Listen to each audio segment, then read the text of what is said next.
Olá! Nesta aula vamos tratar da importância dos serviços na economia. Teremos como objetivos compreender o papel dos serviços na economia brasileira e mundial, entender a importância nas mudanças da sociedade para a gestão de serviços, conhecer os papéis dos serviços e também compreender a importância dos serviços para as empresas. Para começar nossa discussão, vamos refletir um pouco sobre as mudanças que aconteceram no setor de turismo. A atividade de se deslocar de um ponto a outro do mundo remonta às mais antigas civilizações. A atividade é cada vez mais importante, a ponto de a Organização Mundial de Turismo afirmar que 1 em cada 10 empregos estão ligados diretamente à atividade turística. E o setor praticamente responde a 10% do PIB mundial. Uma coisa que todos nós devemos concordar é que viajar hoje é uma experiência muito diferente do que era há alguns anos. No slide aí temos algumas operações, ligadas à atividade turística que foram fortemente influenciadas pelas startups e pelas tecnologias atuais.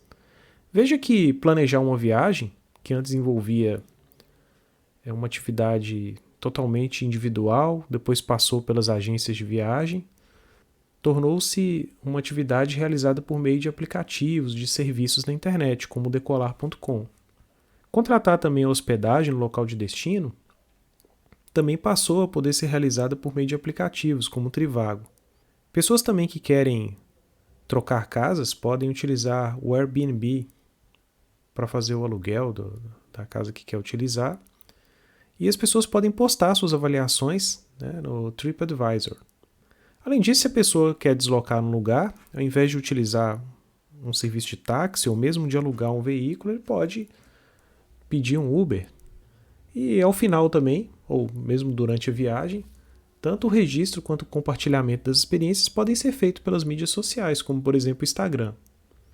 Certamente que o desenvolvimento das economias, além também dessas tecnologias, como falamos aqui, vão de alguma forma impactar a demanda e vão provocar o crescimento pelos serviços. Alguns fatores são apontados por Correia e Gianesi como fatores que têm propiciado o aumento da demanda por serviço. O primeiro deles é o desejo de melhor qualidade de vida e também o aumento da expectativa de vida da população, que também gera uma demanda por novos serviços. As mudanças demográficas que aumentam a quantidade de crianças, de jovens ou de idosos e que consomem também, com isso, maior variedade de serviços. A melhoria também das condições de trabalho. As pessoas têm uma melhor remuneração e também têm mais tempo para lazer. O processo também de urbanização, que favoreceu a evolução de alguns serviços, como por exemplo serviços de segurança, que se tornaram mais complexos, e também o surgimento de novos serviços, como por exemplo os aplicativos para se saber a condição de trânsito em tempo real, como por exemplo o Waze.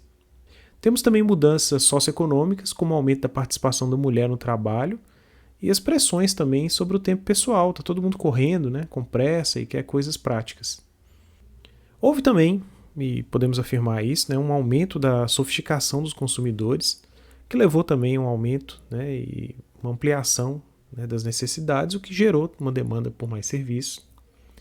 Temos, é claro, já falamos aqui, as mudanças tecnológicas, que possibilitaram o aumento da quantidade, da qualidade dos serviços, criaram muitas vezes até serviços novos e mudaram as características essenciais da prestação de alguns serviços, como até mesmo a exigência da presença física do cliente, que é o caso dos bancos online, por exemplo, os cartões de crédito, que nós temos hoje por meio de aplicativo. E temos também uma mudança também no contexto político. Houve uma desregulamentação da economia, uma tendência liberal nas economias, nas maiores economias mundiais, uma tendência à privatização também. O Estado tem diminuído, tem se retirado de alguns setores-chave, e isso acaba abrindo espaço também para a criação de novos mercados. Além disso, a gente tem mudanças também legais, que também impactam o setor. E falando do setor, ele é bastante significativo no mundo todo. Os serviços respondem por 65,1% da riqueza do mundo, com dados aí de 2018. A gente tem na figura É uma evolução aí desde 1960 da participação do serviço na economia. Então a gente vê que o crescimento foi considerável, né? E partiu ali de em torno de 42%, né, da economia, do PIB, né, nosso, em 1960 para mais de 70%, né, a partir de 2010. Em 2019, os serviços representavam 75,8% da economia. Possivelmente, nos próximos levantamentos, haverá uma queda em função da pandemia, como nós podemos ver aqui no índice de volume de serviços que é levantado pela pesquisa mensal de serviço do IBGE. A gente vê que de 2011 para cá, né, a gente tem um crescimento ali até por volta de 2015, né, e depois a gente vai tendo uma queda no volume de serviço. Uma leve, bem suave, né?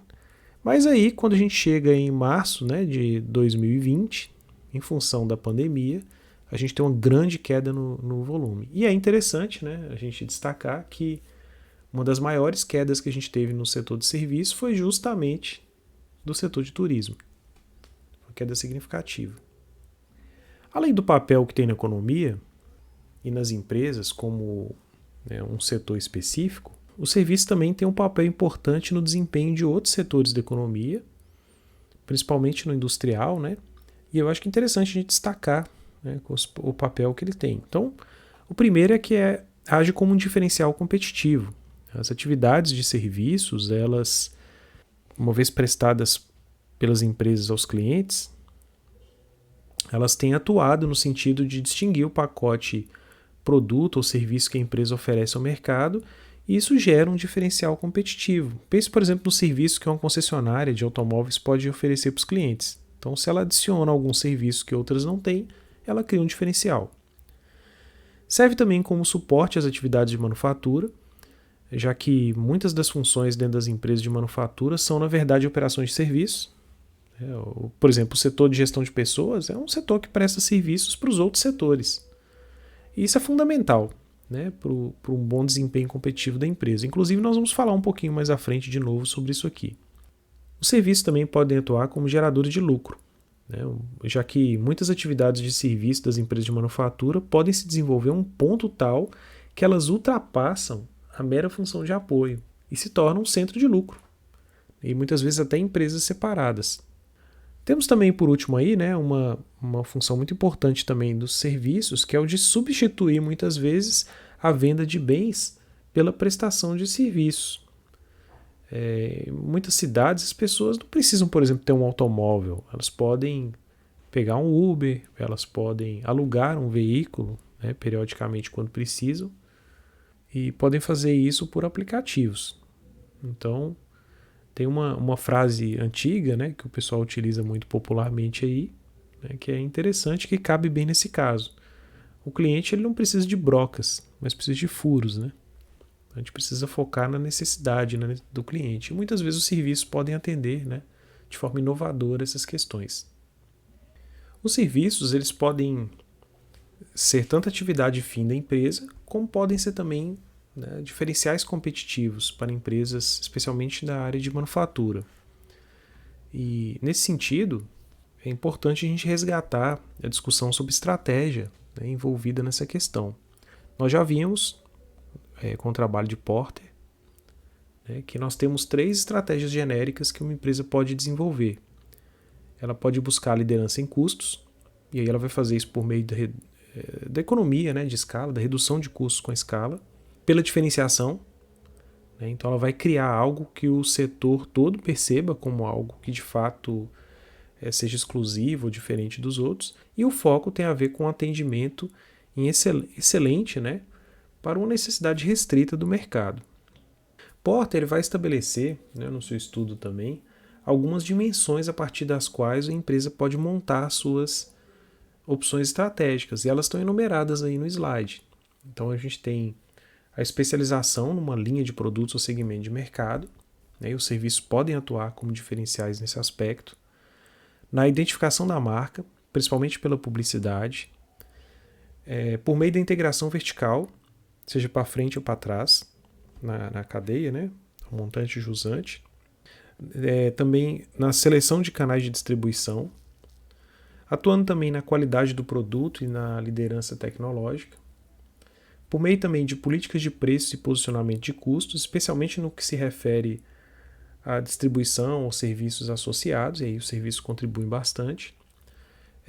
Também nos serviços associados ao produto, como o suporte ao projeto, assistência técnica, o crédito, etc. Uma questão mais financeira, né, que é a questão da alavancagem financeira operacional, e o relacionamento também com a matriz e com as instituições governamentais. Kotler, quando ele analisa essa questão da competitividade, ele faz uma análise, né, sobre a questão do valor e do preço. Um modelo de análise do valor fornecido, ele envolve o valor percebido pelo cliente e o preço. O preço para o cliente não consiste apenas no valor monetário pago, mas ele considera também, né, os custos que ele tem, a energia que ele gasta, o tempo, né, o desgaste psicológico que ele tem no processo utilizado para adquirir o produto. Já o valor percebido, ele envolve aspectos um pouco mais complexos, né? O cliente percebe aspectos em relação ao produto, aos serviços que são ofertados, às pessoas que o atenderam, né? E a imagem. E aí na figura nós temos vários aspectos vinculados a cada uma delas. Veja que em relação ao produto, ele vai perceber o valor quanto ao seu desempenho, quanto aos recursos que esse produto tem, a sua confiabilidade, a sua conformidade, a sua manutenção e a sua estética também.